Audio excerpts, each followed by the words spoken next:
Hi. U കെയിൽ പുതിയ ഇലക്ഷനൊക്കെ കഴിഞ്ഞ് കുറേ നിയമമാറ്റങ്ങളൊക്കെ വരും എന്ന് പറഞ്ഞായിരുന്നു. പക്ഷേ വലിയൊരു നിയമമാറ്റം ഇതുവരെയായിട്ടും സ്റ്റുഡൻറ് വിസേനെ ബാധിക്കുന്ന രീതിയിൽ കണ്ടിട്ടില്ല. പക്ഷേ യൂണിവേഴ്സിറ്റീസ് തന്നെ അവരുടെ സ്റ്റാൻഡേർഡ്സ് ഇപ്പൊ കൂട്ടിയിട്ടുണ്ട്. അത് നമ്മൾ പലപ്പോഴും പിള്ളേരെ ക്രെഡിബിലിറ്റി ഇന്റർവ്യൂവിന് ഇരുത്തുന്നത് വഴി നമുക്ക് മനസ്സിലാവുന്നുണ്ട്. കഴിഞ്ഞ പ്രാവശ്യത്തെ അത്ര ലിബറൽ അല്ല, അല്ലെങ്കിൽ കഴിഞ്ഞ പല ഇൻടേക്കുകളുടെ അത്രയും ലിബറൽ അല്ല ഇപ്പോഴത്തെ യൂണിവേഴ്സിറ്റി ഇന്റർവ്യൂസ്. ഇത് എളുപ്പമാക്കാൻ പല മാർഗങ്ങളുണ്ട്.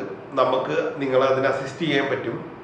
നമ്മൾ 1-on-1 ക്രെഡിബിലിറ്റി ഇന്റർവ്യൂ കോച്ചിങ് നമ്മൾ സ്റ്റുഡൻസിന് കൊടുക്കുന്നുണ്ട്. ജസ്റ്റ് ഒരു ക്വസ്റ്റ്യനെയർ പാസ് ഓവർ ചെയ്തിട്ട് അവരുടെ സജഷൻ അവർക്ക് ജസ്റ്റ് അവർ സെൽഫായിട്ട് ഫൈൻഡിങ് ചെയ്ത് ഇമ്പ്രൂവ് ചെയ്യണേക്കാളും അവർക്ക് ഈ ക്വസ്റ്റ്യൻസ് ആൻസർ ചെയ്യാവുന്ന എളുപ്പത്തിൽ ആൻസർ ചെയ്യാവുന്ന രീതിയിൽ അവരുടെ ലാംഗ്വേജ് അടക്കം നമ്മൾ അവർക്ക് പ്രിപ്പറേഷൻ കൊടുത്തിട്ടാണ് നമ്മൾ സ്റ്റുഡൻസിനെ ഇന്റർവ്യൂവിന് ഇരുത്തുക. അപ്പോൾ for example, why do you choose to UK for your higher studies എന്നൊരു ക്വസ്റ്റ്യൻ വരുന്നതിന് നമുക്ക് മിനിമം ഒരു 5-6 ഡിഫറെൻറ്റ് പോയിന്റ്സ് നമുക്ക് പറയാൻ വേണം. Why do you choose to study in this university common ആയിട്ട് ഇതിൽ തന്നെയുള്ളൊരു എപ്പോഴും ചോദിക്കുന്ന ഒരു ക്വസ്റ്റ്യൻ ആണ്.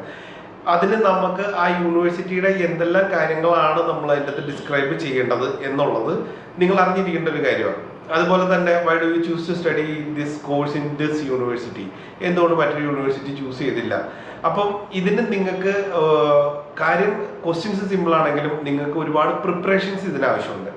അപ്പം ഇങ്ങനെയുള്ളത് നമ്മൾ 1-on-1 ഒന്നില്ലെങ്കിൽ നമ്മുടെ ഓഫീസിൽ അല്ലെങ്കിൽ നമ്മൾ ത്രൂ ഓൺലൈൻ നമ്മൾ സ്റ്റുഡൻസിന് ഇതിന്റെ പ്രിപ്പറേഷൻ കൊടുത്ത് മാക്സിമം ഫസ്റ്റ് സീറ്റിംഗിൽ തന്നെ ക്ലിയർ ആക്കാവുന്ന രീതിയിലാണ് നമ്മുടെ സ്റ്റുഡൻസിന് പ്രിപ്പറേഷൻസും കാര്യങ്ങളെല്ലാം കൊടുക്കുന്നത്.